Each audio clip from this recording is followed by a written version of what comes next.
Hello and welcome to episode 111 of Random Encounter, the RPG fan podcast. I'm your host, Robert Steinman, Pale Robbie on the boards. Joining me today is Derek. I just watched the Mr. Bunting sketch at Heemsbergen.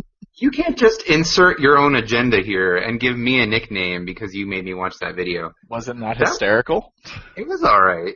I chuckled. How How about, I'd rather be like Derek, Drifter of the Wasteland, Heemsbergen, because I've been playing Wild Arms 3, and I'm going to talk about that. I thought that was a Hyper Light Drifter reference right there, which I think could be. You liked that game. Or a Fallout reference. I gotta say, Derek, I think you liked Hyper Light a lot more than I did. I finished 2 of the dungeons, and I said I've had enough. I did like it a lot. I could never dash straight. Like, every time I would dash, it would just have a little bit of, movement in the other direction. I didn't like the platforming. Sounds like your own damn fault. But. Oh no, it's definitely user error. I have no sense of rhythm, so I could not get the rhythm down for constantly dashing, and I don't know, that game. It's one of those games that I wanted to like a lot more than I did. I respect it, and I'm glad people like it, but I saw the bitchin' special edition of that looked like a SNES cart, and I was like, oh man, I want to buy it, but wait a minute. I don't really like that game that much. Why do I want to buy this? Part of me wishes I would have played it after they did all of the balancing to it, but I have a PS4 key coming from the Kickstarter still, whenever that releases, so I'll probably just play it again and see how it's changed. If that map was better, I hate It's not map. good. You're that right. Map That map is terrible. It's one of those things I just kind of dealt with, to get through.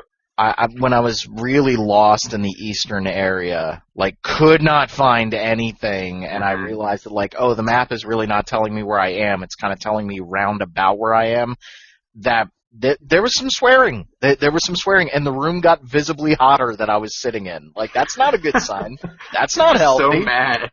Yeah, there was a lot of rage. There was a lot of rage. I'm thinking of I'm thinking of a nickname for Caitlin, and I'm not going to bring up the meme that you just brought up. So oh my god, I thought you were going to say it too. No, I was like, nope, not going to do that. Let's go with Savior of Gallia. Yeah, Caitlin, Savior of Gallia, Argyros. Okay, I love it. Caitlin, how you doing? I'm good. I'm happy to be back. Yes, we have missed you very much. I'm sorry we had technical difficulties with the Google Hangout. Apparently your computer just hates Google. Which is weird, because it loves everything else about Google. I'm sorry. It's an old laptop. I'll need to get a new one, and then it will work better, I hope. Who was the Emperor in Valkyria Chronicles? What was his name? There's Maximilian. Maximilian? Okay, so then we also have Jesse. Wait. We have Jesse. I don't know. Jesse Maximilian Wu. He's a prince, yeah, he's not the emperor. Yeah, sure. well, Prince. Whatever. Prince Wu, Jesse whatever. Max. It was funny when I started. Jesse Maximilian Wu, everybody. Hey, how's it going? Harvey Birdman, attorney at law. That's me, Harvey Birdman. You get that thing I sent you? That's actually his hippo coworker, I think. I don't know. Yeah. What's the profession of BoJack Horseman? Actor. Is it actor? Okay. I haven't watched that one. I'm a Rick and Morty guy myself, so. What? I haven't seen Rick and Morty. Okay. Jesse, do you not like it? I love it. No, it's good. Okay. Rick and Morty might be some of the best science fiction writing since, when Futurama was really good, it's like that. When Futurama figured out, hey, we could actually do some fun sci-fi stuff, that's where Rick and Morty is. I think Rick and Morty's only had 2 bad episodes. The ones that are the commercial episodes, where they're just watching TV, those are a little hit and miss. But otherwise, the sci-fi stuff has just been hysterical. But anywho, I need to watch it. It's not a Rick and Morty podcast, even though it easily could be. It is now. It's also not a podcast about picking out articles on gaming websites and making fun of them. The top 5 reasons Game of Thrones is awesome this year. It is now. It's also not an Overwatch podcast as much as I would like it to be for this one week because, oh my god, that game has sucked me in.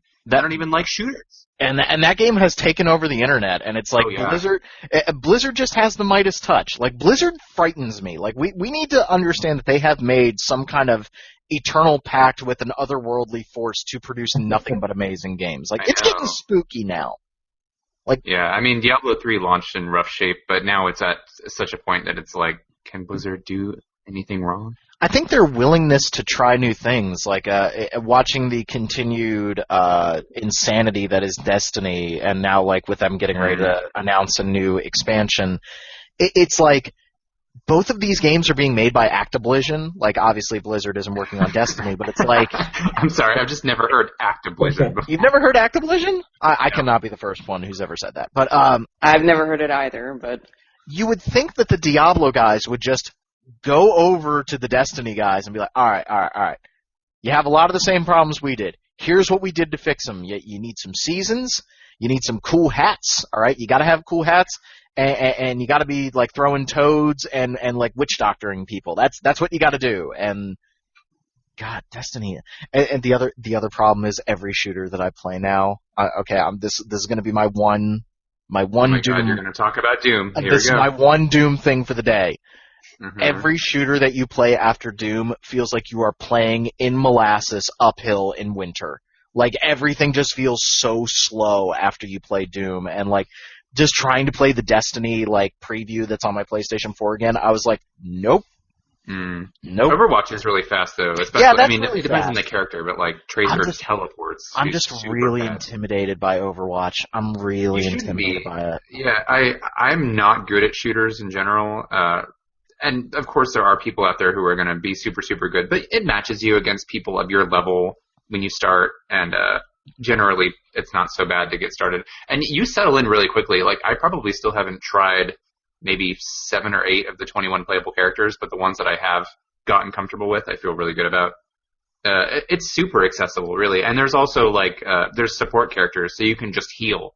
Totally, 100% be a healer if you don't want to deal with having to aim, be twitchy and stuff.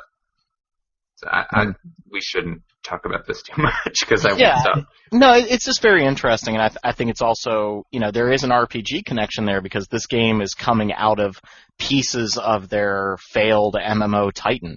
Like, this is the part of Titan that they were able to salvage and turn into a full game, which is, like, insane. Yeah. Like, I don't know. That's just really cool. I always love reading about, like, canceled games and stuff. Like, there was another Eurogamer story this weekend about the Legacy of Kain Dead Son game that was being made by Climax. And that game is basically like the prototype version of Shadows of Mordor, and Square Enix canceled it, and look how successful Shadows of Mordor was. Like, it's really bizarre. Like, they were onto something there, but I can also see why Square Enix at that point in time was... doing their thing where, Tomb Raider was a failure because it sold almost 4 million copies. Wait, what? Like, huh? So that was when Square Enix was having some trouble. But anywho, we got some games to talk about, and then I think it's time to start getting our E3 excitement levels up a little bit. I know I'm very excited about E3. I know Caitlin's very excited about E3. I know Derek's very excited about E3. Yes, for reasons we can't talk about just yet. Everybody be excited. There's some cool. Look forward to it. Please look forward to it. I'm really excited for E3. It finally hit me. Like, I wasn't excited for the longest time, and then all of a sudden I was like, all right, there's some games I could see, and then I'll be honest, the Last Guardian write-ups are starting to really like if they have a plush, they need a Trico plushie. I said it last year. I want a plushie at Sony's booth of Trico, and I'm going to snatch that. And so would it be fur or feather or both? I think you'd have to go with fur, feathers. I mean, my wife is allergic to feathers, so you have that aspect. More people allergic to feathers. Also, feathers would be way more expensive, so I think you go fur. I think you go fur, but I could be wrong. Let's talk about some Valkyria Chronicles, because we have the PS4 remaster coming out, which is another excuse for me to say, wow, I should really play that game. And then I get to that big-ass tank, and I just get really pissed off every time I play it. See, now everyone complains about the big... Yeah, it's not that bad. I think I am just terribly out of... Okay, so let's preface this in case people don't know what we're talking about. So Valkyria Chronicles, the amazing Sega tactical RPG that was released back for the PlayStation 3. It was released very early in the PlayStation 3's life cycle from a lot of the people that brought us Skies of Arcadia. Please bring that to Steam And Virtual Console and PSN. God, that would be so good. I would love to play that game. Very watercolor focused, anime style. Kind of takes place in a faux World War I, World War II setting, like a kind of stand-in for Europe at the turn of the century. Really interesting combat, really fun game. I have tried to play that game about 6 times, probably more times than I've tried to play Shadow Hearts or Digital Devil Saga, and every time I get to the mission where you fight a big-ass tank, and I want to pull my own teeth out. I can take the tank almost out, and then when What's-Her-Face shows up with her strange magical powers that... Sylvaria. Yeah, when she shows up and she does not behave like a normal unit on the battlefield, and she kills like 3 of my players, That we've talked before on the show about that. When I go up against something that does not behave with the rule set of the game, that's kind of an instant turnoff for me. And I know it's a very short section of the game, but on the PlayStation 3 at least, with the super long load times and how annoying it was to like save mid-mission and reload it, like that just killed my momentum with that game. Maybe on PC it would be a little bit better. How do I get through that section, guys? How do I get good? For one thing. Sorry, go Caitlin. The thing with Sylvaria, for one thing, is don't engage her. You can't kill her, and she won't engage you if you don't go near her or Maximilian, so just keep your distance. At that point that she shows up, you should be able to just shoot the tank and destroy it, and you can do that from a distance. I think the first time I fought her, I had somebody way too close to her. Yeah, so she'll murder people if they're like in her path. Yeah, and since she kind of teleports onto the battlefield, like she just kind of shows up, she took one person out, and then when she was running toward the rest of my group, she ran over them, and that's like how you create permadeath in the game.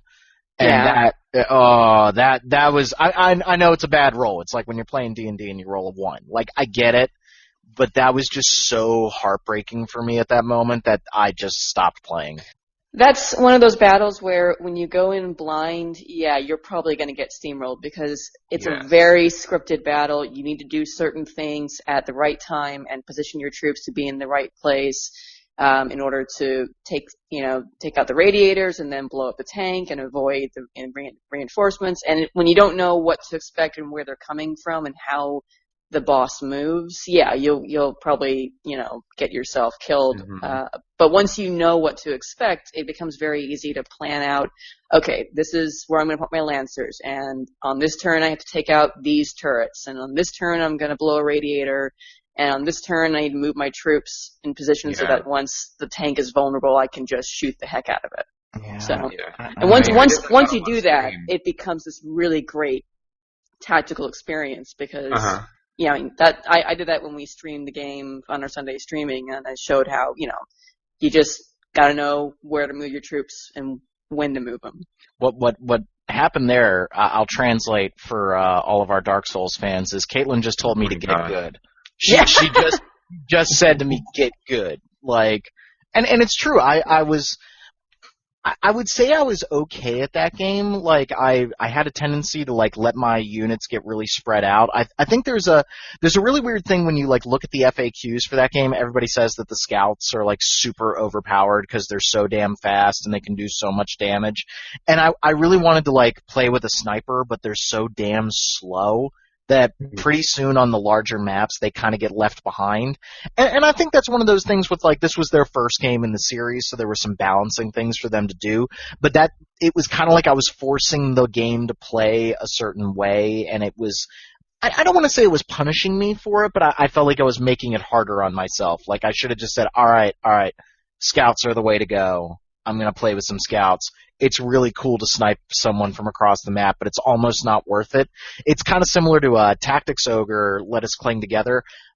I don't give a crap about magic in that game because melee damage just does too much already, so it's like, why screw around with something that kind of sort of becomes a pain in the ass a little bit? Like, just go for broke with the way the game is kind of making you play. So, I was just thinking about that last night, actually. Oh. Yeah. Just thinking, like, I could never get mages to work well in that game for me. Yeah. But someone else shared that experience. They're very weak, especially at the start, and they take forever to charge, and then they get off an attack, and you're like, well, I could have just walked up and smacked the dude for just as much damage. Meanwhile, archers are like the most devastating thing in the world in Tactics Ogre. Like, they're stupid strong, and then when they get double shot, they're just like, okay, game over.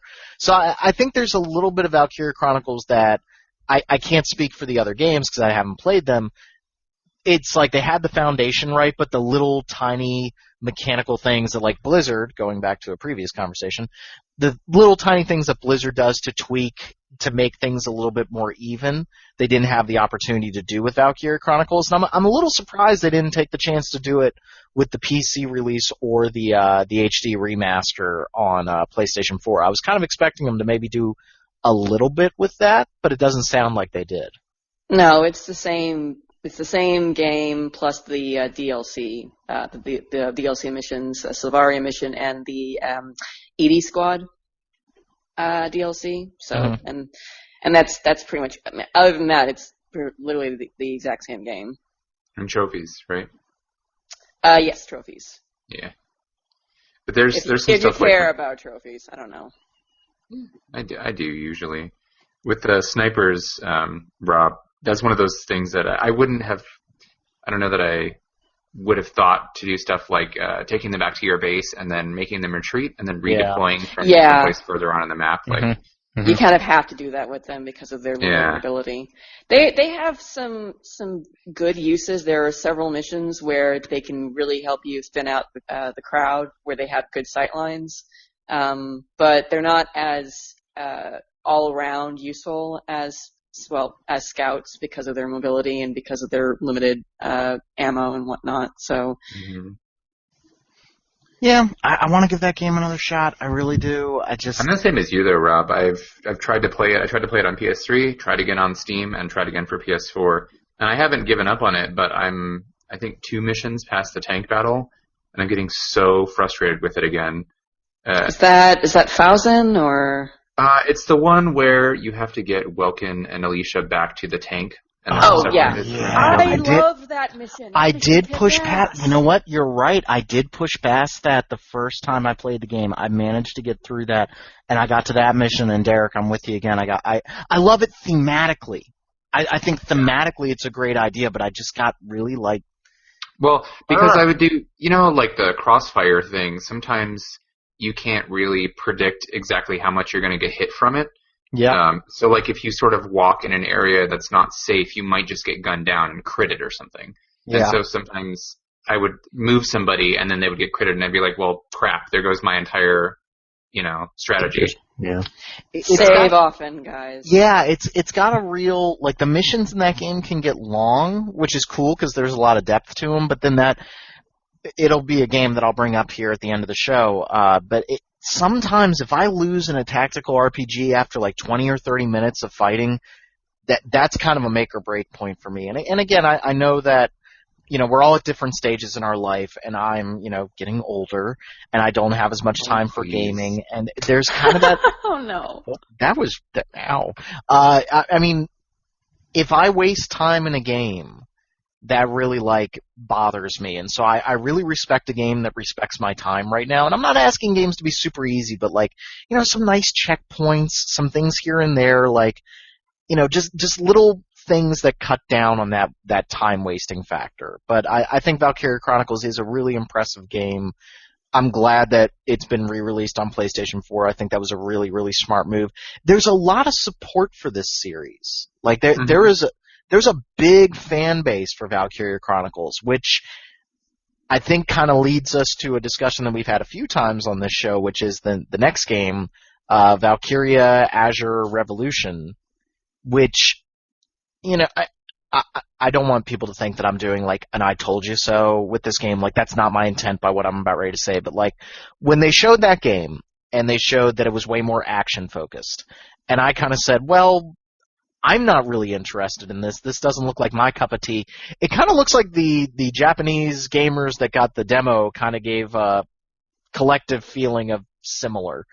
And now the developers are saying that they're going to go in and add a lot more RPG elements to the game and make it more tactical. I mean, when I look at that game, when I look at Azure Revolution, I see something that is so similar to Final Fantasy 15 and yet so much less interesting, if that makes sense. Like, it looks like a more anime, more Dynasty Warriors style of the Final Fantasy 15 combat system. Am I crazy in that assessment, or?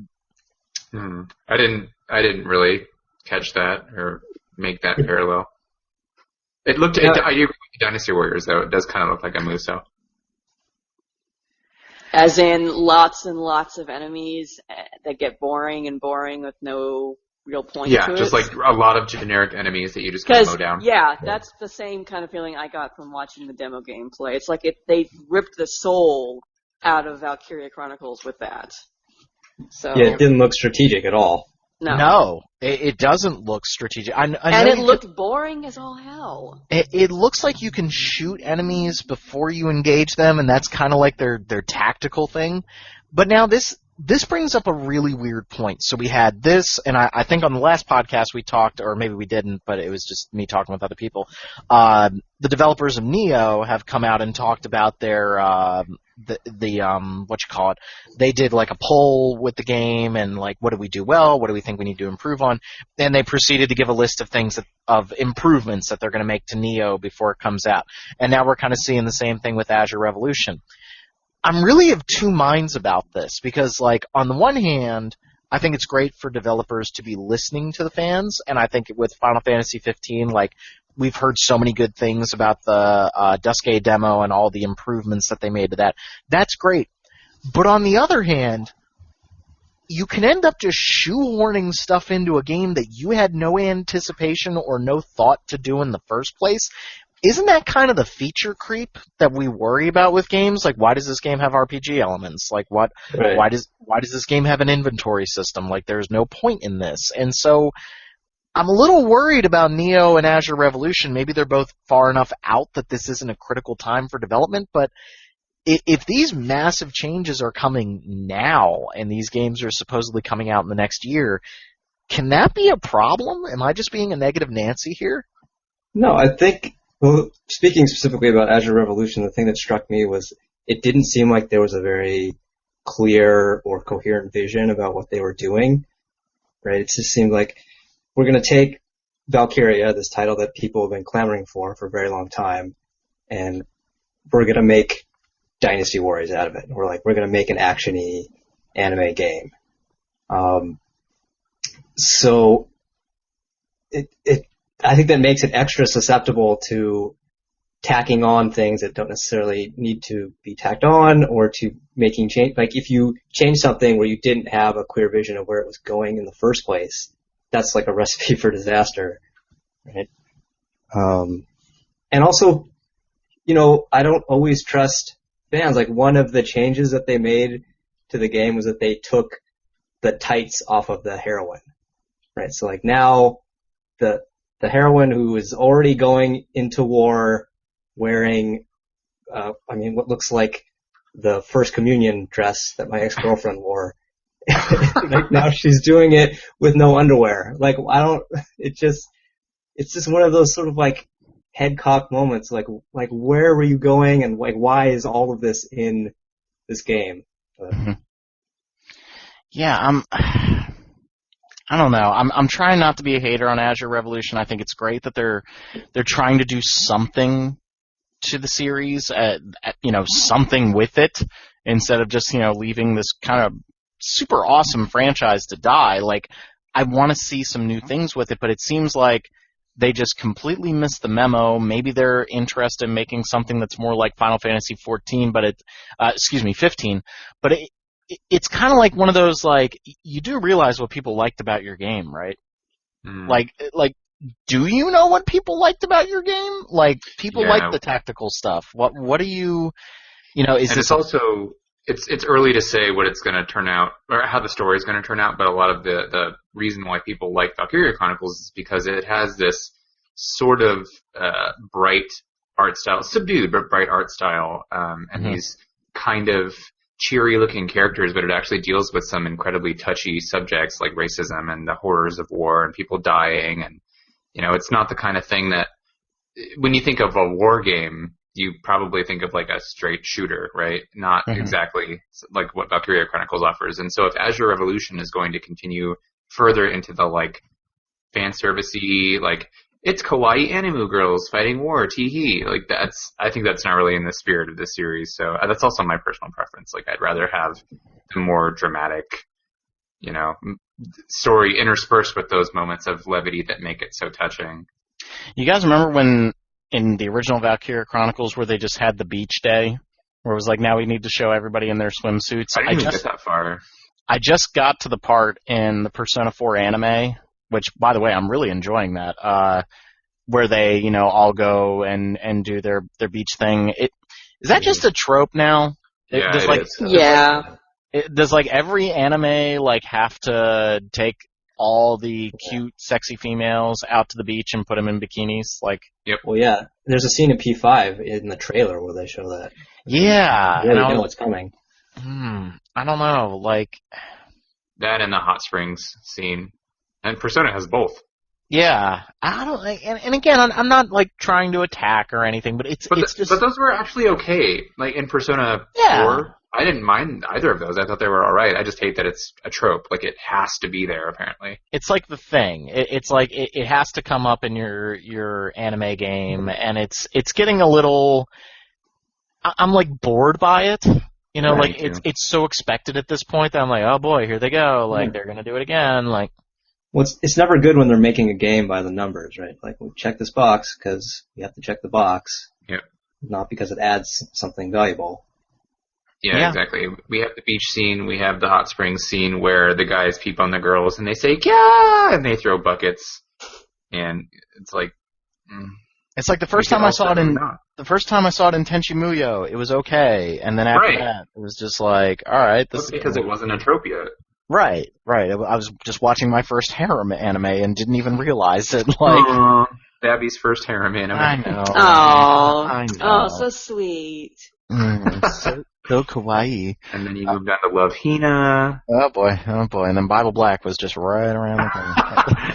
Why does Bible Black always come up? And it's I don't know, but it's like the go-to.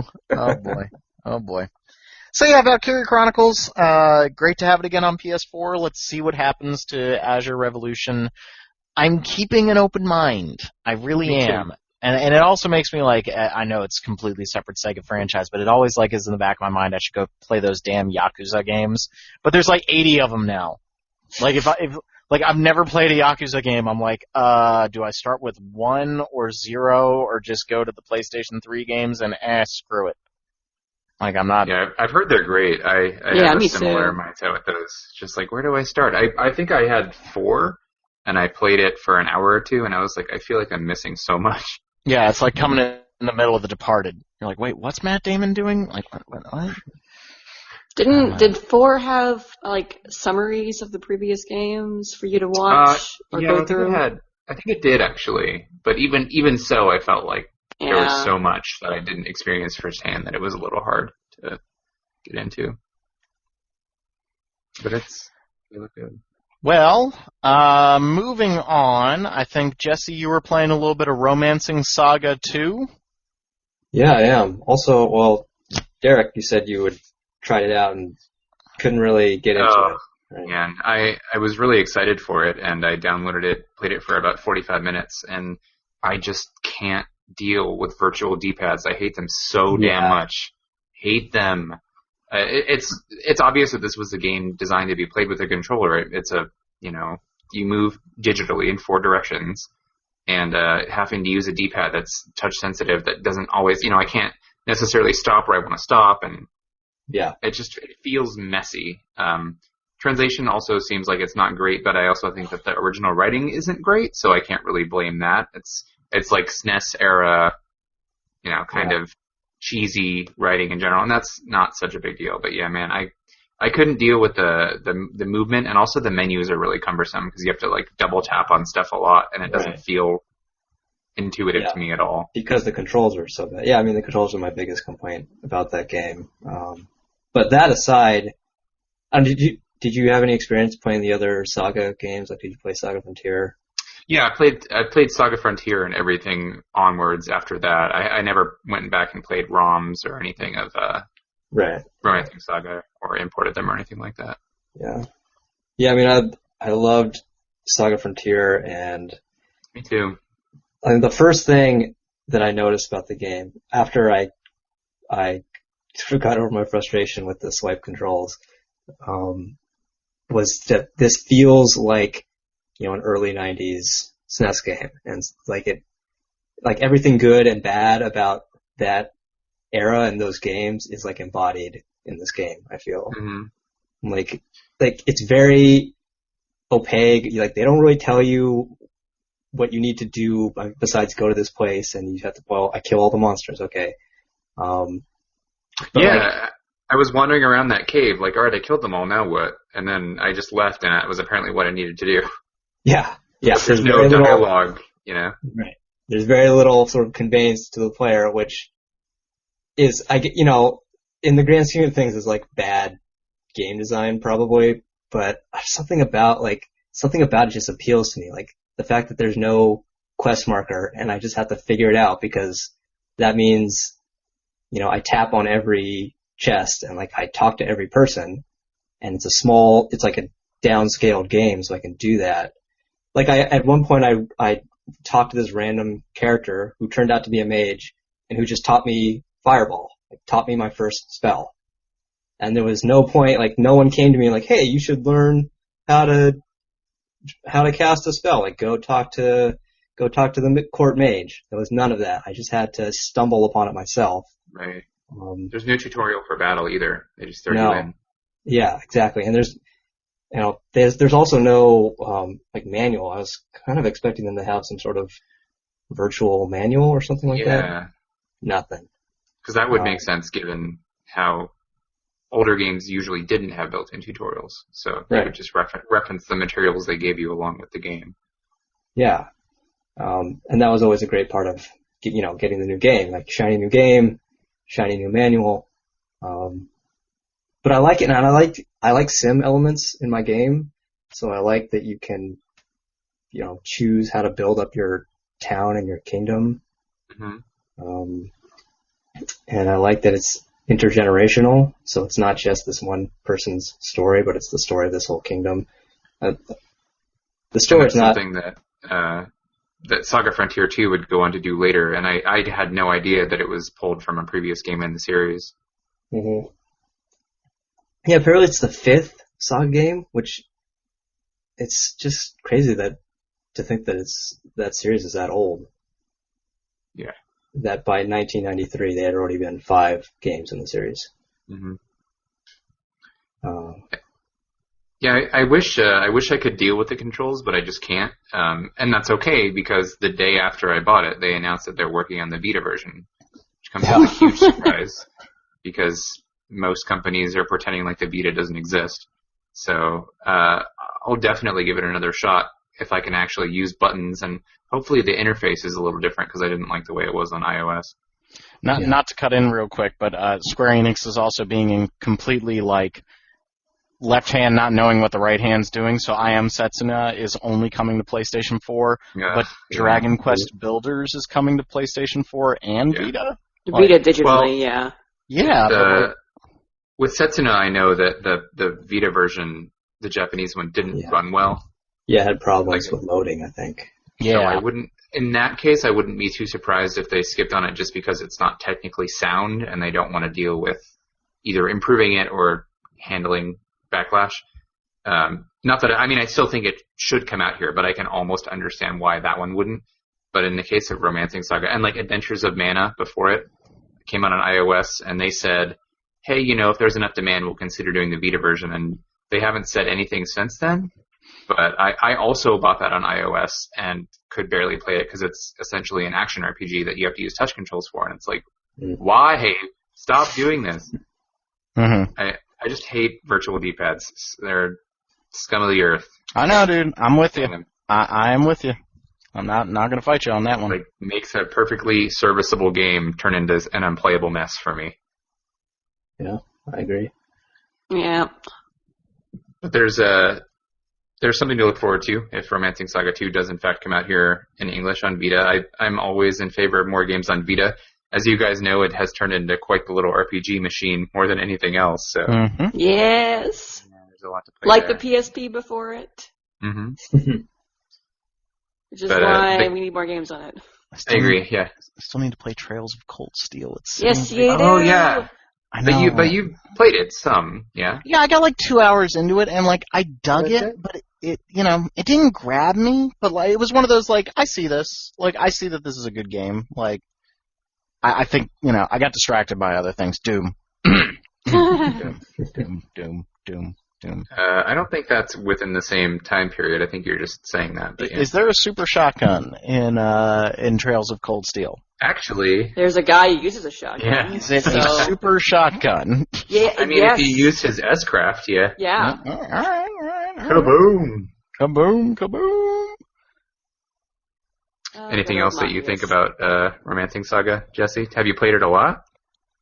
No, I mean, I only downloaded it a couple days ago, but maybe 4 or 5 hours in. Okay, that's way more than me. Yeah. I made it under an hour and I was like, nope. Yeah. I'm liking it so far. It kind of reminds me, so my favorite game of all time is Suikoden 2. And like That's one of my favorite choice. Yeah, and one of my favorite parts about that is like building up your base and like going out and recruiting people and that whole process, right? Like that you're building an army and you're building a kingdom. And so I get sort of the same feel. So that's like that alone is enough to bring me back to it, like over the bad controls.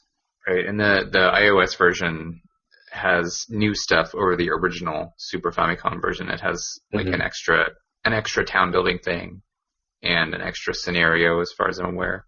Yeah, and you can do gardening.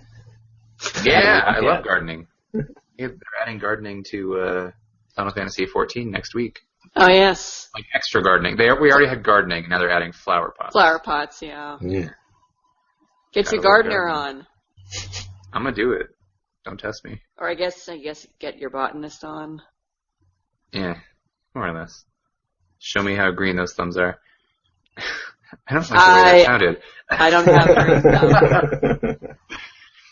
Yeah, so Romancing Saga 2. Wish I could actually play it. Like, stomach it, at least. Yeah. Well, anyway. So Derek wishes it was better. All right, Derek, tell me about Wild Arms 3.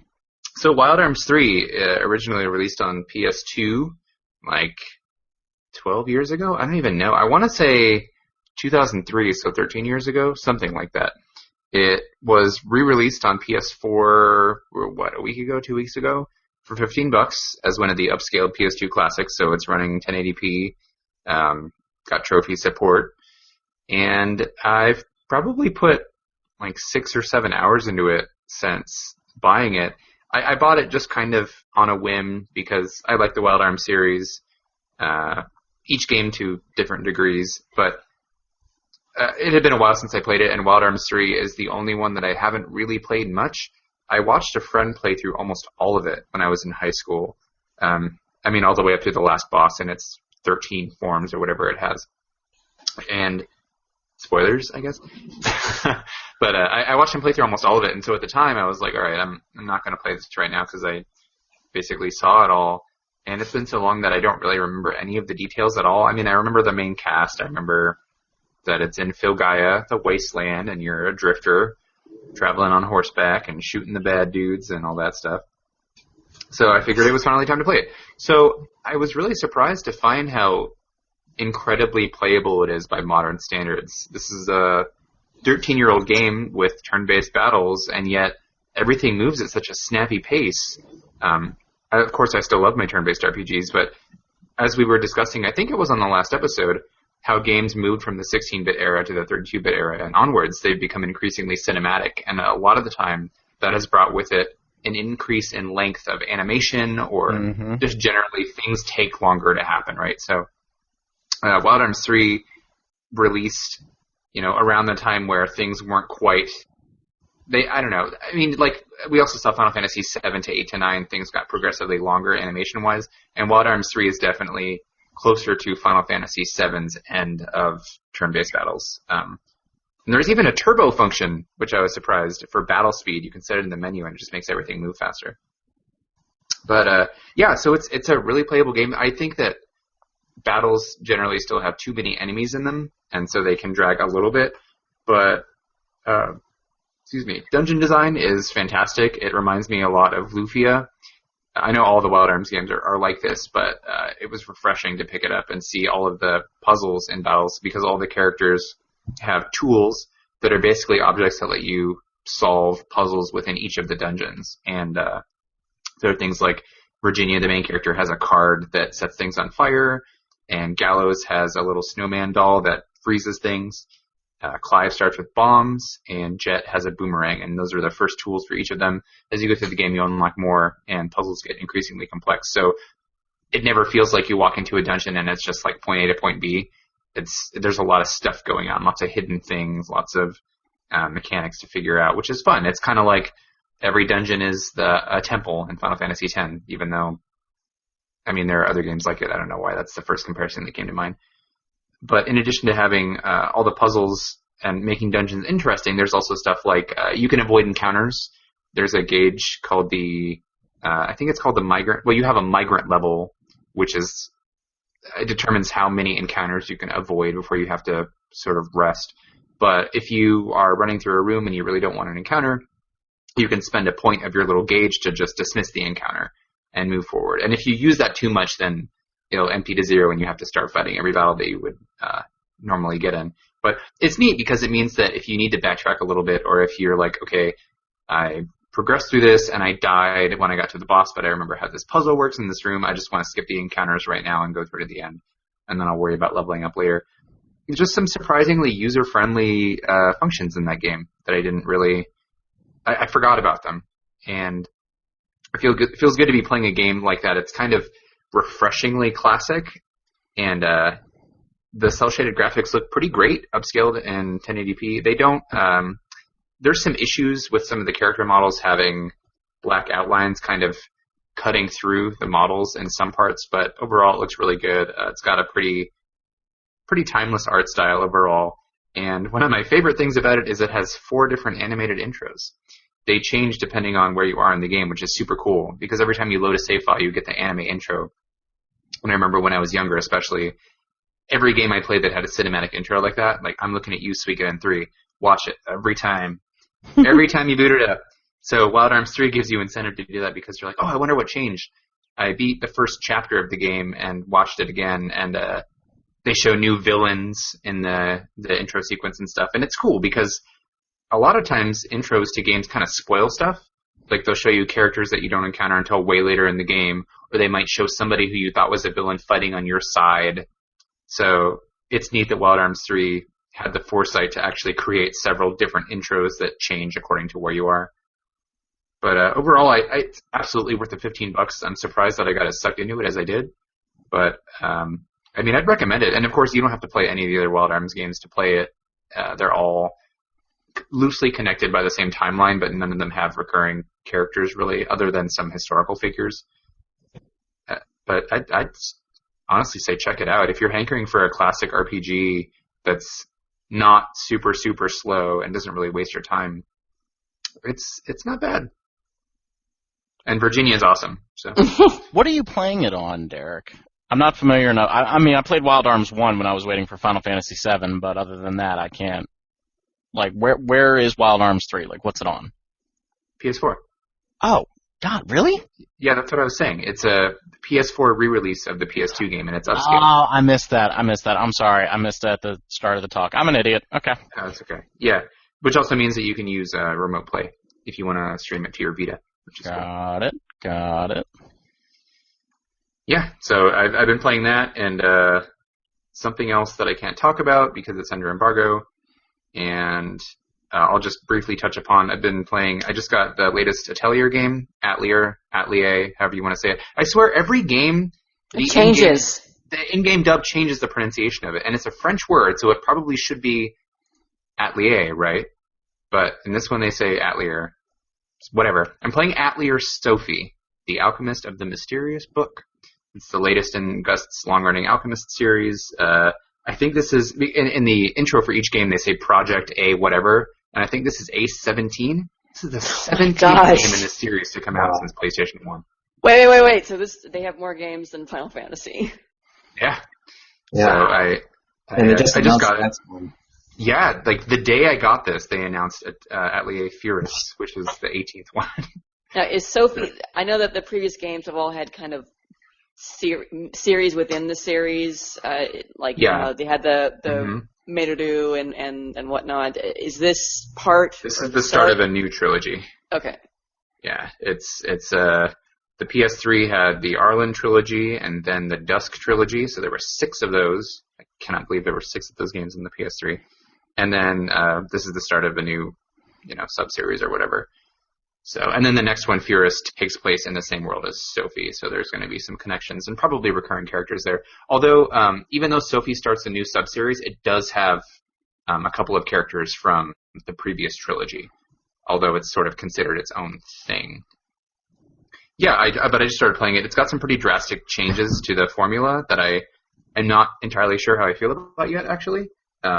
They're still turn-based battles. This one changes it up so that I don't know if you guys are familiar with any of the Atelier games, the recent ones have all been turn-based, and it's like as soon as you choose a command, the character executes it, and they usually operate on sort of a turn order thing like Final Fantasy X. This one retains that, but it actually has you select all your full party's commands all at once, and then hit execute at the end, and things go from there, which makes strategy a little bit different, and I'm actually not sure if I like it. They have you use there's a stance thing where you can change between offensive and defensive stance, and you can execute anything from either stance, but it affects your stats more or less, and also if you do an automatic support defense action or support attack action to assist your allies. So it takes some getting used to. It's not as intuitive as previous games, but the item synthesis system is also totally revamped. It has kind of a mini game going on where you're putting pieces of you're putting like elemental affinity pieces on a little board. I can't really explain it via my voice, via talking, but it's like it's like elemental checkers or something. Not even checkers. I don't know. You're placing stuff on a grid, and it affects the qualities of items and their properties and all that stuff. So it's a significant change from the previous game. So if you played the previous Atelier games and you felt like this is getting samey, I'm tired of it, then this one definitely shakes stuff up. Whether that's good or bad, I can't really say until I put more time into it, but that's where I'm at. Cool. And unmute and pay attention again. There you go. Oh, you are so mean. You are so mean and so right. I love you. So what have I been playing? I played a little bit of Shin Megami Tensei Devil Survivor Overclocked. I think I got all that right. That's it. Yeah. So I really like that game a lot. It took a little bit to grab me. I think that the first couple battles were pretty basic, and I also didn't really know what to make of that game. Like, I thought I was going to be controlling individual demons on the battlefield instead of like a summoner character that kind of has 2 demons with them. So I kind of had to get used to that a little bit. It's a really cool idea for the Shin Megami Tensei series. Really like nice expansion of the tactical nature of it. I'll admit to getting pretty pissed off at some of the saving survivors missions, because that game kind of does the thing where, hey, there's some neutral characters on this map that if any of them die, you fail the mission. I hate that. They are really not friendly about that in this game. Like, one of the characters just ran right into 2 enemies, and in 2 rounds was taken out before I could get anywhere near them. And that was a little frustrating. Steven had to give me a little pointers on how to handle that. I really like that game. I do like it. But then all the Shin Megami Tensei 4 Apocalypse stuff started to get me excited, and I remembered that I had a New Game Plus save of Shin Megami Tensei 4, and I started playing that again, and I really like that game. I didn't realize that you had beaten it previously. Yeah. No, I thought you were continuing a save file from somewhere else. Nope. I beat it. Chaos, obviously. I beat it. It was a really weird game, Shin Megami Tensei 4, because the beginning part was so ball-bustingly hard, And then, like, the entire middle and end of that game up until, like, the last 3 bosses was a cakewalk. Like, something in that game, like, kind of gave, and maybe I just got lucky with my skills and my demons, but I had a huge amount of trouble, like, getting through the Minotaur and Medusa bosses, and then when I got to Tokyo, the game kind of opened up a lot, and I found it to be a lot easier. Did you kind of feel the same way about that, Derek? I did, yeah. The opening section of that game is... They don't pull any punches. They want you to understand how difficult the game's going to be, and I had to level. And you also have a lot fewer options. Yes. At that point, because it's like, all right, I only have so many demons I can use and fuse. And once you get into Tokyo, there's so much freedom in terms of where you need to go or where you can go, and you can start doing side quests and stuff.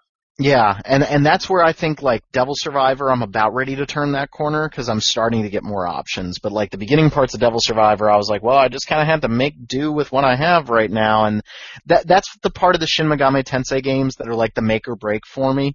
Like, whether or not I can push through them is like, all right. And I put Persona in a different category. I don't consider it to be...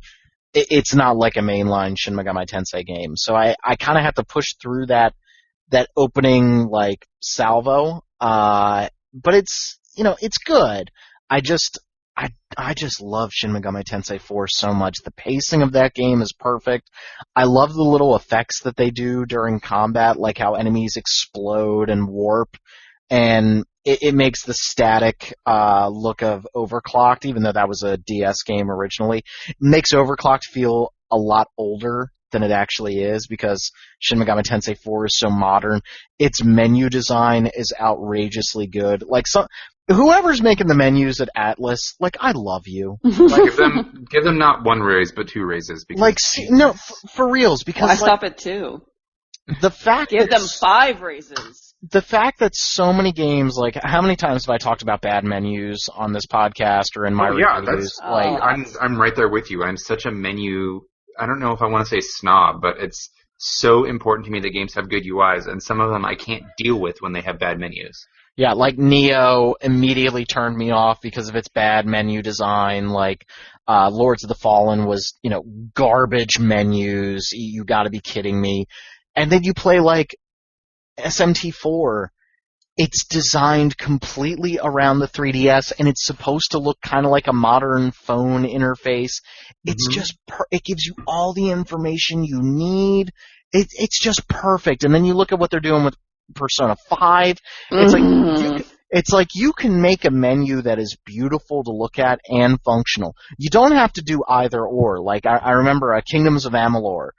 That game had a, like, wonderfully functional menu, but it was ugly. Like, it was ugly as butt, but it was, like, the most functional menu for, like, trashing items and saying what you wanted to sell. Like, everything was there for you, but it was basically just text on, like, black screen. It was terrible.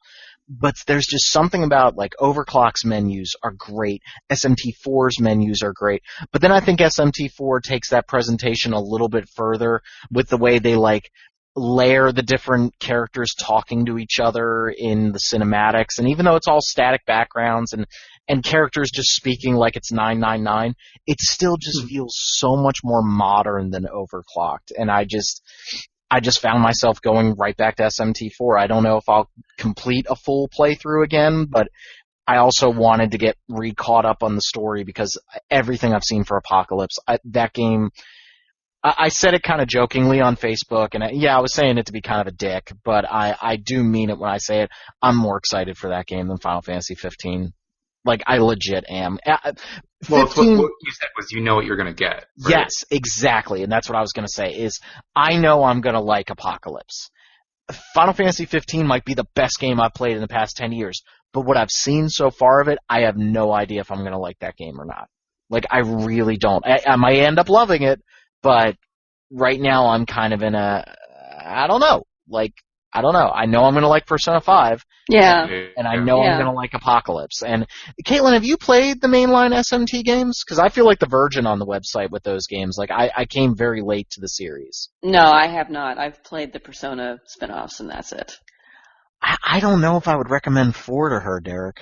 I really don't, because it's so hard at first. I think it's more accessible than Nocturne, but that's for yeah. I mean, I love part Nocturne. of it. I like it more than you do. Part of it, though, is that I get really turned off by the art style. I don't like the battle systems where you can't see your characters. All you see are the enemies, and they may or may not be just static images of demons. Like, I love Persona Q, but I had to deal with the fact that it has that kind of battle system. Although it works a little bit better because you actually see the characters animate when they do their attacks. Yeah.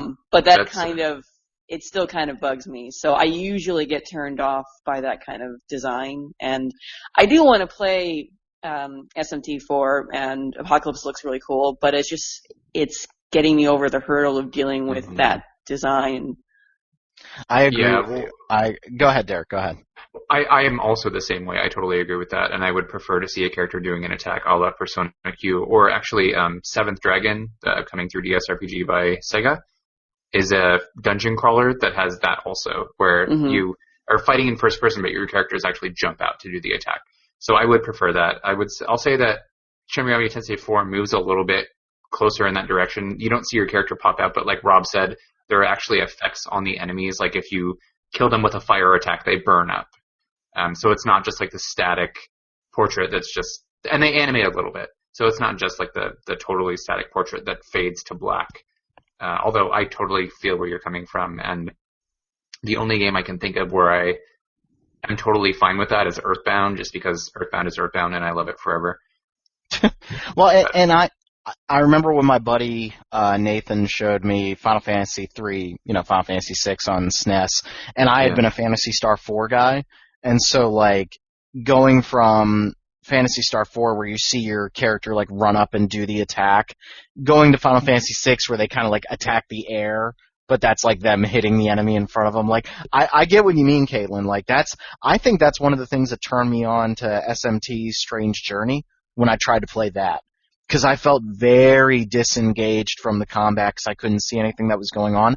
I almost wonder if I played that game now, after playing SMT4, if I would get into it. Like, I don't know if I would or not, but I agree with Derek's assessment too. I think Nocturne, we also got Nocturne, which was the enhanced version of SMT Nocturne in Japan. Like, we got their director's cut, which, puts some super high-level bosses into the middle of the game to just kind of F with you. That's really nice. Like, I remember my buddy showed me the strategy guide for that game, which was it was manga sized, where it was a small strategy guide, but you could beat a small child to death with it. It was 1,000 pages. And he was like, yeah, I had to use that the whole way through. It was all tore up and everything. I was like, I don't want to play that game. That scares the hell out of me. I think Nocturne maybe hit a little too hard, and then we were talking in the pre-show warm-up. 4's dungeons aren't necessarily super complex or amazing, but they're way shorter than Nocturne's. Nocturne's dungeons kind of go on forever, and they're very bland looking. And Digital Double Saga does that too, unfortunately. Yeah, that really, both of those games, if their dungeon design was just a little bit more interesting, I think I would stay with them. I played maybe 10, 15 hours of Nocturne, and I liked it a lot, but then I started getting really frustrated, and then they did some really smart things with 4, and you see them in Overclocked, which came out before 4. They did some really smart things of when you do a fusion, you can carry over some skills, so you're not just starting out with a brand new demon, because that's always the push-pull with those games for me, is okay, I have a really good party where I have all of my elemental damages covered, but it's time to fuse my demons because they're not doing enough damage, but I don't want to lose those elemental attacks. Mm-hmm. Exactly. 4 lets you carry them over, which was literally a choir in the background was hallelujah. That was my biggest hurdle with Nocturne, because it was so I don't have to completely restructure my entire crew. And I'm sure some purists are going to say that defeats the purpose of fusing your demons and learning new ones. But honestly, it just makes the whole game better. It cuts down on the BS. It's one of those quality of life changes that may not seem like a huge tweak, but it affects the experience so much. It's like me and Bravely Second. The whole, you can chain encounters for bonus XP. That made that game so much more playable for me. And that seems not a huge deal, but that, for me, that changed everything. And so I can totally see why for you, being able to carry over skills changes everything. Because I agree, that's so nice to have. Yeah, I mean, when you're talking about a battle system that's so focused on taking advantage of the enemy's weaknesses, like, if all of a sudden you've lost all your ice spells and you're going up against a bunch of ice demons, like, that sucks. But, like, you had to do it because your demons were too weak. So, like, it's demon Pokemon eugenics. Like, that's what this game is. Like, all of a sudden my level 10, demons aren't getting it done. I need level 15, level 20. But I don't want to lose those skills. So you know what? I'd say start with 4. I'd say if you were going to start somewhere and they're really smart and they'll let you turn the difficulty down, and I'm not saying that to people to be like, oh, I'm so good at the game, get good. Like, no, it's hard. That game is really fracking hard at the start. Like, good recovery. Like, that game is stupid hard at the start. Like, I died on the first enemy encounter. Like, I just got obliterated, and I just texted Steve, and I was like, I died on the first encounter. He's like, welcome to SMT. Like, great. But you can turn the difficulty down, and then you can bump it back up. That's the other thing about that game, is, like, once you've got, like, it all worked out in your head, you can bump up the difficulty. The fact that I can't knock down the difficulty in Overclocked also has me a little annoyed. It's like, well, if I hit a brick wall in this game, I'm screwed. Like, I want to play the game for the story. It's like a way more interesting version of The World Ends With You. So, like, I want to play this game, but if I run into a problem with it, I can't knock the difficulty down. It's now something I have to jump through. And I think SMT4 is way more friendly about that. Plus the menus and everything. Oh, that's such a... Oh, I feel like Derek, is a really good menu. Derek, you and I were like the defense force for that game, because there was a lot of hate toward it. And I loved it. I just absolutely loved it. Yep. I wish I had a second analog stick for the camera. That's the one thing, like in Dungeons. Yeah. That was a little frustrating. I wonder if Apocalypse lets you use the 3DS nubbin to control the camera, because that would be nice. The new 3D. Do you have a new 3DS? Yeah. Xenoblade. Well, I got it for Xenoblade, yeah. Oh, yeah. Yeah, then, okay. Yeah, I got you. But yeah, my only complaint with the Shin Megami Tensei 4 story is I wish the characters were a little bit more fleshed out. I know that... Yeah. I mean, none of them are like totally one-dimensional, but obviously you have, in Shin Megami Tensei fashion, you have the Law character and the Chaos character. Mm-hmm. But they're a little bit more nuanced than that, but ultimately it's like, who do you side with, right? Yeah, and it's a little bit the nature of the storytelling, like kind of the duality of the Eastern Kingdom of Mikado. God, they say that over and over again, versus Tokyo. So you're kind of playing with characters that I think by definition are a little bit more reserved, because they are samurai, like that's kind of their thing. I forgot all the cool like phrases in the game too, like prentice instead of apprentice, like that. I was giggling my way through that. But Apocalypse looks like Walter always says something. I forget what his catchphrase is. Ahoy? Or something like that, or like... Ahoy, right? Ahoy, hoy. Just H-O-Y, hoy. Hoy. Hoy there, Flynn. But Apocalypse looks like the grungy death metal version of SMT4, which I think is going to appeal to people that like Nocturne more. I think I'll like it better, too. Yeah, it looks nastier. Like, it looks dirtier. It looks grungier, and I think that's... Like, the main character just, like... half his head is buzzed. He's got a green tattoo on his face. Like, he's wearing a green jumpsuit. Like, just looks like he just looks like he jumped out of a Prodigy music video from, like, the early 2000s. Like, this guy's gonna sing Smack the Bitch Up. Like, yeah, or Mad Max, yeah. Like, he just looks grungy. Ah, God, I'm so excited for Apocalypse. It does look really good. I'm really worried that that's scheduled for, like, the Amazon listing, which, that being what it is, has it for September 20th. Man, that's really going to piss me off. I don't think they're dumb enough to release it right next to Persona 5. It's the same company. They're not going to cannibalize their own sales. Well, no. Well, remember, that's the American release date. Did you say Persona 5 or Final Fantasy 15? Persona 5. Yeah, that's what I was thinking of. But now that you bring it up, 15 is also in September, so I hope this is not anywhere near that. I want that to be like an August 1st title. Like, I want that to be like the end of my summer. Like, that I just get to destroy that. That would be great. No, that's going to be Deus Ex. Oh, god damn Deus Ex. Yeah. Too many games. Games. Not enough time. That's going to be... Well, I think that kind of leads into our E3 talk here, because, for my money, the two games that I'm most excited to see this year are Deus Ex and Dishonored 2. You know, two very similar games. One a little bit more of an RPG than the other. I think you could make the argument that we're just kind of covering Deus Ex right now because the old games had a lot more RPG in them, much the same way that, you know, I famously said on this, I don't want to say famously, that was really pretentious. I apologize, ladies and gentlemen, for that. He previously said on this podcast that I think Mass Effect 2 and 3 are barely RPGs at this point. Like, they're really just Uncharted games with dialogue choices. Like, there's more. There's more than that, yeah. I agree that they definitely are. They less. toned it down. Although there are dialogue choices in Uncharted 4, but True.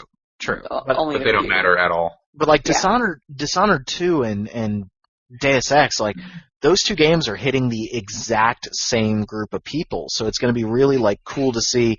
I just think Deus Ex looks insane every time they show it. Like, I almost was worried, like, how much of this is really the game. You know, like, you start going, is this a real, like, focus-tested demo? But just every time they've shown it, it just looks, whew. I mean, that was the game of the show for me last year at E3. Like, I was just blown away. I was floored by the, like, half an hour, 45-minute demo that I got for that game. It was just stupid amazing. Huh. I still haven't played more than, like, an hour of the first one. I know. Well, it starts slow. It really does start slow, and they don't give you any abilities, so it feels very hamstrung at the beginning. I totally understand, Derek. I really do. Like that. I don't have a problem with it. I don't know. It just didn't immediately grab me, and I keep forgetting to go back to it.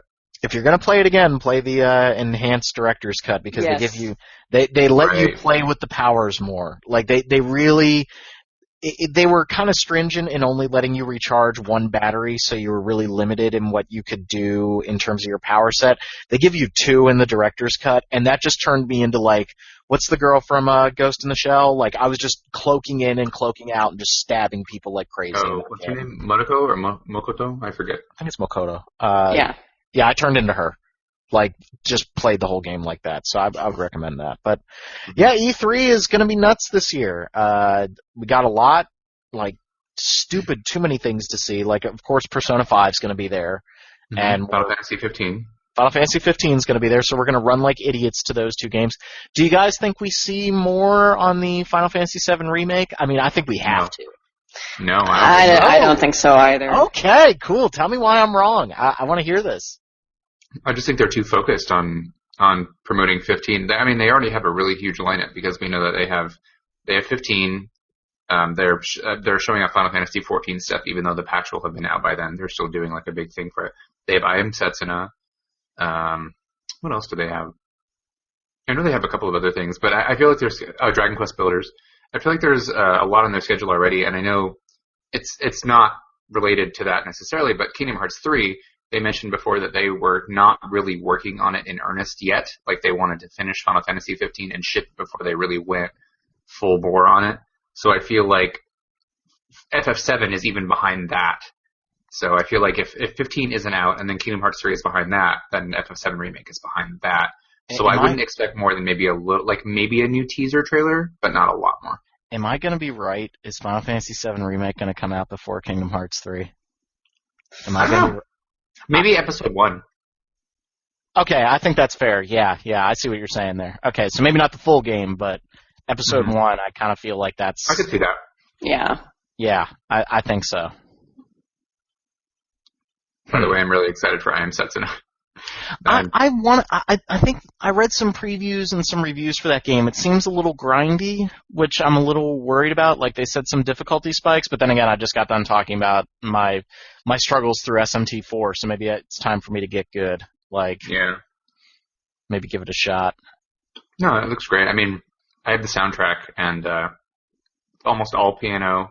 It's almost all piano solo. There's a lot of other tracks that have some other instruments layered in, but it's pretty much primarily that one instrument, and it sets this incredible mood. And just from hearing the music and from watching some gameplay, I've tried not to watch too much because I know that this is kind of a shorter RPG as well, so I don't want to like spoil anything as much as I can. But it looks like it's exactly the kind of thing I like, because you know that I like my classic RPGs, and I love the Falcom school of RPG design. That's sort of the streamlined, like, cut out all the fat. We're going to have an RPG that focuses really heavily on characters that may be something that you've seen before, kind of, but it does everything that it does so well. And Setsuna looks like it's in that vein, and then like it has. And I think there are still like 7 playable characters, 6 or 7, but everything I've heard is that it's a shorter, more streamlined RPG, and that really gets at the core of what I want in games a lot of the time. I like longer games. I like these sweeping cinematic big things, but every once in a while I want one that's just polished to hell, and that's what this looks like to me. I wish the Vita version had the better load times. I think I would play that game like a fiend if it came out for the Vita, but when Steven played it, he was like, dude, the load times are nuts. And I was like, man, but I could do the remote play. Comparison videos, it's bad. Yeah, that's a real shame. Like, that's a killer. That's a killer. The internet went a little crazy the other day. Really, really photoshopped image, giant air quotes here, of Bloodborne 2 was shown. And it's so damn photoshopped. I'm like, absolutely not. Like, that ain't gonna be a thing. I'd actually be pissed. Like, if I saw Bloodborne 2, I would legit be pissed at E3. Like, I don't want to hear a thing from Miyazaki for like 2 years. Yeah. I want him to go make something completely new. Like, there are a lot of Souls-like games. I think the thing for me that we're going to see at E3 a lot of, and these are kind of the invitations that we're getting, a lot of games that are either Souls-inspired, like The Surge, the next game from the guys who made Lords of the Fallen. God, I hope that game's better than Lords of the Fallen. Like, I really want to like their games, because I think they're kind of cool. Was Technomancer, was that one of those that looks similar, or am I thinking of something else? Well, Technomancer is a game by the Spiders guys, and they made what was that fire game? They made something fire, Bound by Flame, I want to say was the title. Okay. And that was like a Souls kind of mixed with Dragon Age sort of thing, and the Technomancer kind of looks like that. But you know, these games that are coming from smaller developers that are trying to do some things, and the Surge, I really like its, you know, sci-fi setting, and we talked before about how sci-fi Souls could be a really cool thing. And then the other one is games that are like The Witcher. So Vampire, which is coming from the gang that made Life is Strange and Remember Me. That game, just like the very little gameplay video that you can find on YouTube, it just looks like The Witcher. Like, right down to the giant red health bar in the upper left-hand corner and all the tools down in the bottom left-hand corner. I'm just like, that's just The Witcher. Subtle.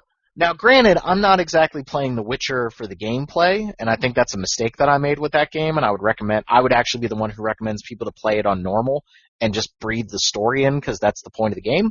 Mm-hmm. I hope that this game is very story-focused. I hope that this, like, the idea of playing a vampire where, like, every character in London, if you kill one of them, like, you're cutting off quest lines, but you're potentially making yourself stronger. It sounds like a super ambitious game. It's got a similar art style to Dishonored in some ways, like that kind of painterly, slightly exaggerated features sort of look. That's one of those games where it might come out and be crappy, but I'm rooting for it. Like, I'm really rooting for that game. Like, I want it to be special, and maybe this just goes back to me desperately wanting a Vampire the Masquerade Bloodlines 2. Like, just deep down in my soul, I want to be a Malkavian again, yelling at stop signs. A Malkavian, huh? Really, I love that game. I really love that game. I just wish it was finished. I mean, granted, the fans have finished it, but it's still, like, the ending of that game sucks. Like, it just turns into combat madness, and that's not why I play that game. Like, at all. There are RPGs that are combat RPGs, and then there's RPGs that are all about, like, talking to people and interacting with them and solving things in unique ways, and then it's like, please don't force me into your combat. Please don't do that. I'd rather not play a game that I want to avoid combat in all the time, but yeah. Well, I think there's ways to handle combat make combat at least fun. Like, some of the bosses in Vampire are just god-awful. I mean the Masquerade, not the new game that's coming out. But what else are you guys excited for at E3? Well, I would love to see more of Horizon Zero Dawn myself. Yeah. Because that was a big surprise last year, and I'm looking forward to learning more about the world. And I love that world that they designed. It seems very reminiscent of like Enslaved to me, with the sort of organic world mixed with technological dinosaur enemies. So and the gameplay looked like a lot of fun too. So, and I love having a kick-ass female main character. So I want more of that game. That game looks really cool, and I'm excited to see the guys and gals who made Killzone doing something different. Like that's what I really want, is like, hey, do something different, please. I'm looking forward to seeing The Last Guardian, since it exists. Yes, me too. I'm kind of surprised. I feel like it emerged with no fanfare. It was like, oh yeah, by the way, it exists, and you're going to see it at E3 next month. It was like, what? I was screaming my head off last year when we saw the feather. Like, I know. I lost it. I just feel like it's weird that they let it surface now and not have it be a big, E3 blowout. Oh my god, it's coming out in a couple months. You ain't ready for this. Like, no, they just kind of released some footage at IGN. I mean, it looks fantastic. I'm super excited. I was just like, huh. I guess and they swear it's coming out this year. Yeah. And it continues to be such a crazy, crazy year for games. Yep. I feel like if it's coming out this year, then it has to be a significant presence. It's going to be playable. Yeah, if it's not playable, then I call BS on it coming out this year. Exactly. I agree. And I also would love to see something for Pokemon Sun and Moon at the show, even though we know that Nintendo's possibly only doing the one game, although I still don't know how that's going to work out. And it's not going to be out for a while, so I don't expect to play it and gain any incredible revelations from it if they do have a playable demo. Yeah. I kind of doubt it'll be there. I want to make it very clear to our listeners, you don't understand how big Nintendo's booth space is. It is monstrously big at E3. It is huge. And for them to only have Zelda potentially, it's are you just going to have 200 kiosks playing Zelda? Because on some level, possible, I could see that. All right, everybody gets to play Zelda, and everybody's going to be rushing to see it. It's like the inside of a Best Buy. Yeah, it's huge. That's how big it is. It's really big, and so I hope Sony is set up better this year. I felt like Sony was like a trap last year, where it was like a so is Microsoft though. Oh god, no! Microsoft, I can't hang out at their booth. I got dizzy. Because they have a car in there every year. Yeah, they got a car, and all the booths are all on top of each other. They had below all the way back in a corner. Made it really hard to get to that. It was uncomfortable and hot, and just I didn't want to have any part of that. I wanted to get the hell out of there. And Sony's was like a cave, where you walked into it and then you realized you had to walk out of it the same way you came in, and you were fighting upstream like a salmon. It was just oh great, I want to get out of here because I have no interest in VR, and I'm not saying VR is in the future. I'm just saying I personally don't have any interest in it. So I ended up going to their booth and going, oh, it's all VR stuff. I don't want to be here anymore, please. I still to this day have not tried any VR stuff. So maybe this E3 for the first time I'll get to actually use one. I'm genuinely worried about trying it because I can't see 3D. So I'm worried that I'm going to put one on and then have a migraine and start throwing up. And I'd really like that to not happen at E3. I was already feeling pretty sick at the start of last year's E3, and I don't want to have that happen again. I'd like to be happy and healthy and enjoy myself. So I'd love to see what the Until Dawn guys are working on. I'd love to get I'd love to get just an announcement that they're making Until Dawn 2. Yeah, Season 2, yeah. And it's a completely new cast and completely new idea. That game was so good. It would probably have to be because you can, even though two characters have plot armor for most of the game, you can kill everyone. So, but I would like to see a completely new scenario, do it like an anthology series, like American Horror Story. Exactly. Yeah. The game was so good, and think about how they could expand on it now that they know what they're doing. That was my little surprise of last year. That would be really cool to see some more of that. Yeah, I mean, I think I mentioned last time we talked about this, or when I was streaming it before, but I 180'd on that game so hard. Like, the first time I saw it, it was totally do not want land, and now it's please give me more right now land. It's the version of Heavy Rain that I wanted. Yeah. It's the version of Heavy Rain we deserved. There's no pretentiousness about it. It is fun. It is enjoyable. Camp does not mean bad. Yeah. Okay? I agree. Like, camp really does not. It's like, I think I said this before. I would much rather watch Batman vs. Robin than Batman v Superman ever again. Because at least I can enjoy the campiness fun of Batman and Robin and how crazy it is. Batman vs. Robin knows it's a bad movie. Yeah, Batman and Robin is a good movie. Batman v Superman is just a pretentious giant ball of human feces. Like, ugh. And that's honestly how I feel about David Cage's games. Like, I think they're way too self-important. Like, they just don't, I don't think he makes sense narratively. I don't like his decision-making in games. And meanwhile, the Until Dawn guys just took his exact idea and made it a fun popcorn thriller, and it was infinitely more entertaining.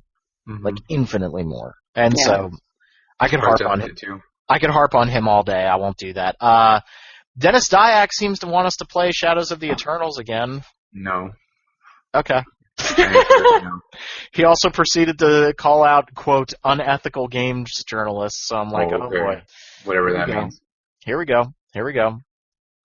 Fun times. That's not an RPG, but I still maintain that, what is it? Eternal Darkness is not as good as people remember.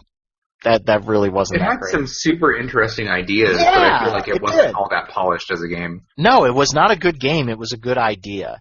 And even then, like, the insanity effects only worked once. Right. And like and to get those insanity effects, you had to play the game poorly. Which was also like a weird, like, you do realize that you only see these things if you suck at the game. So if you're good at the game, I think some of it was unavoidable, but yeah. Yeah, I don't know. That was one of those games that I came very late to the party. Like, I bought that at the same time I bought the Resident Evil remake when I first got a GameCube. And like, the remake in every possible way destroyed that game, and I don't understand why people love Eternal Darkness. Whatever. God, I want to see Resident Evil 2 remake, or at least a Resident Evil game that looks fun. That is like my... They're announcing 7, but... I think they're going to announce 7. I would just like to see a Resident Evil game and not an action third-person shooter. Like, yeah. Maybe I'm asking for too much. I don't know. You know what I would like to see announced is, I know Xseed is super busy, but I would be really happy if they announced Tokyo Xanadu. Yes. Oh, yeah. Yeah, it's, having played some of the Japanese version, it's good. And even though I can't fully comprehend everything that's happening because my Japanese isn't quite good enough, I got the gist of everything that was going on. And it's a little tropey, but so is Trails, but Trails manages to have surprisingly genuine characters. So I feel like the same thing could happen with Tokyo Xanadu. And I think, they're releasing Xanadu next, which is an earlier game in the series, and that's coming out on Steam pretty much any time now because they still have it listed as summer. And we haven't heard any updates for a while, and I'm pretty sure that they'll do what they did, say, with Brandish for PSP, where they just kind of announce it like a week or two before release and then say, surprise, here it is. So I wouldn't be surprised to see that before the end of the summer for sure, maybe in the next month or two, and then that would be a perfect time for them to, announce Tokyo Xanadu if they are in fact working on it. Because so far they haven't really let us down in terms of any of the Ys or Kiseki games. I know that they've announced Trails 3rd, and then Ao no Kiseki and Zero no Kiseki are like kind of up in the air, but they want to work on them. It's just a matter of resources and da-da-da-da-da. And we've gotten all the Ys games that have been released since they started doing Ys. So hopefully they announce Ys 8 as well. Now that I think about it, I want them to announce that more than I want them to announce Tokyo Xanadu. Yeah, that's looking good too. Some frame rate issues aside, but that's something that they can easily polish up before it's released. So that looks super good. And it has Dogi, my man Dogi. He's in it. I'm gonna go back and I'm gonna disagree with you guys. I think we're gonna see the Final Fantasy VII remake. I think it's gonna be at Sony's press conference. I think you're gonna see a 2-minute trailer, and it's just gonna be. You know what it's gonna be? You know what it's going to be? It's going to be the church. They're going to show the church in 3D. That's what they're going to do. Like, I would actually love to be wrong about this. I would love to see it at the show. I just don't. Yeah, I'm not saying it to be like, you guys are wrong, but like, I think they're going to show it. I think they're going to show it. Like that. Just remember, like I just remember a giant like euphoria in my body when we saw that game. Like just like what? We were all sitting there and just like looking at each other, like, is this happening? Is this happening? Like, oh my God. Really? Like, oh boy. This is us being super professional. This is what we do. I guess Mass Effect is going to be there, even though EA's not? Like, there's some confusion about Mass Effect Andromeda. Like, I'm also kind of feeling about Mass Effect the same way I felt after Dragon Age 2, which is like, okay, I think you guys will win me over, but you got some work to do. Like, yikes with Mass Effect 3. So just story-wise, not gameplay-wise. Unfortunately, CD Projekt Red has said that Cyberpunk's not going to be there. But then they said, like, we might show something, and I think it's going to be like a Witcher anime or something. Like, they made it sound like multimedia sort of thing, and so that says to me, like, Witcher anime, which could be kind of cool. As long as it's like Vampire Hunter D. Which could be kind of cool. See what you did there.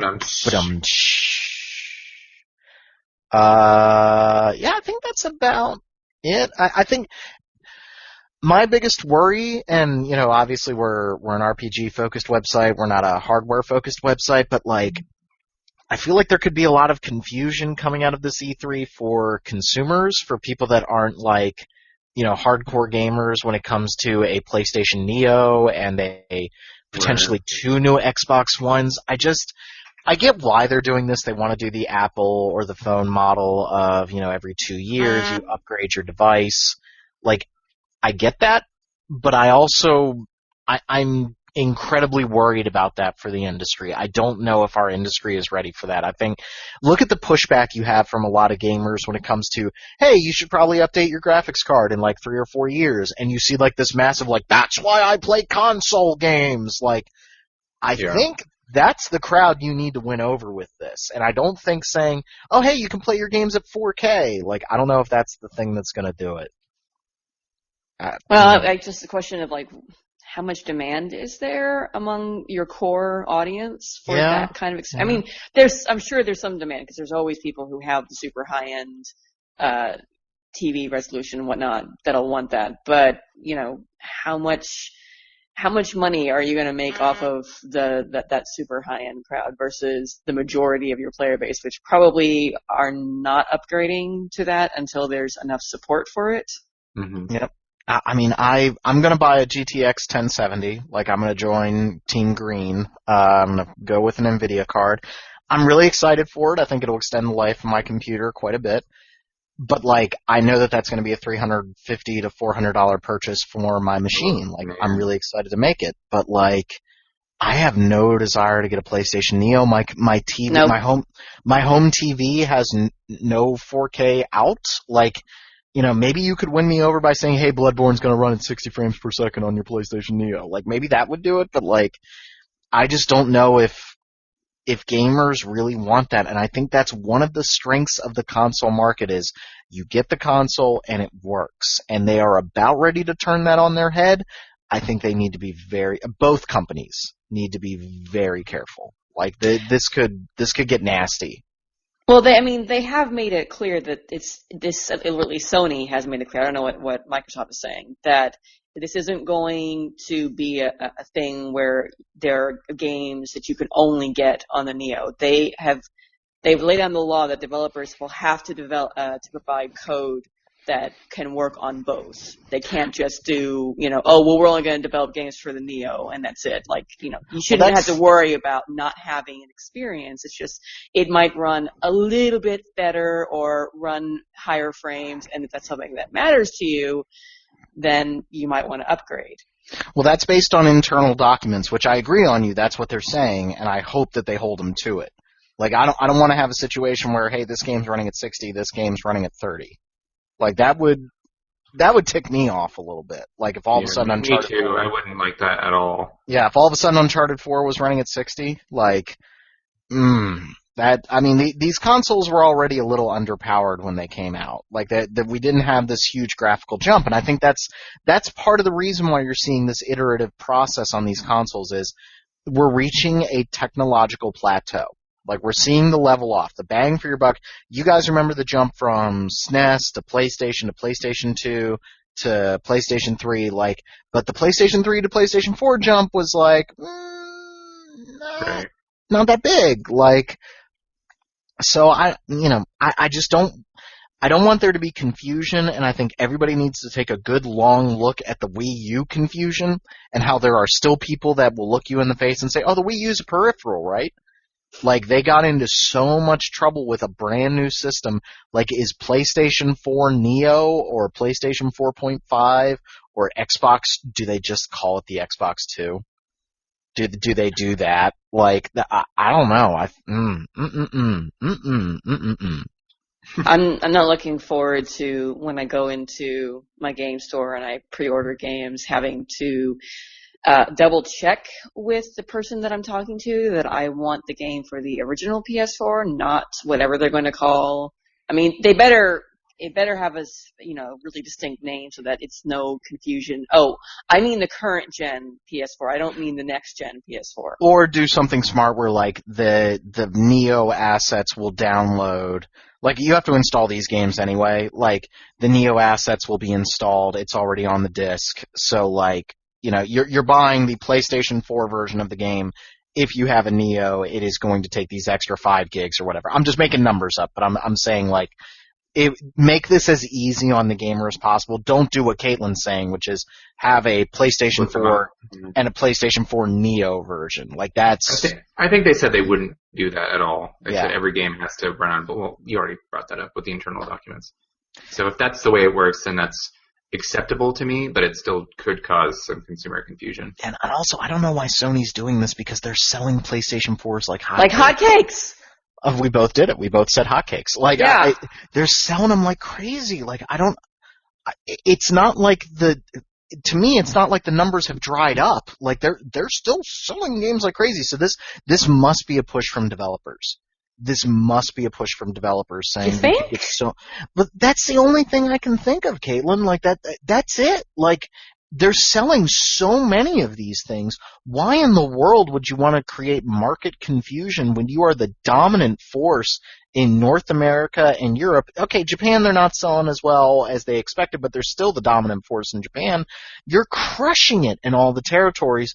Why would you want to bring in market confusion? Okay, but what's the developer response to this, Ben? I thought I had heard rumors that they weren't too happy about this because it means more work for them. I think that is a very likely thing that I could see, but I'm trying to think about where this is coming from. Like, why is it that we might have a PlayStation Neo and an Xbox 2, whatever you want to call it?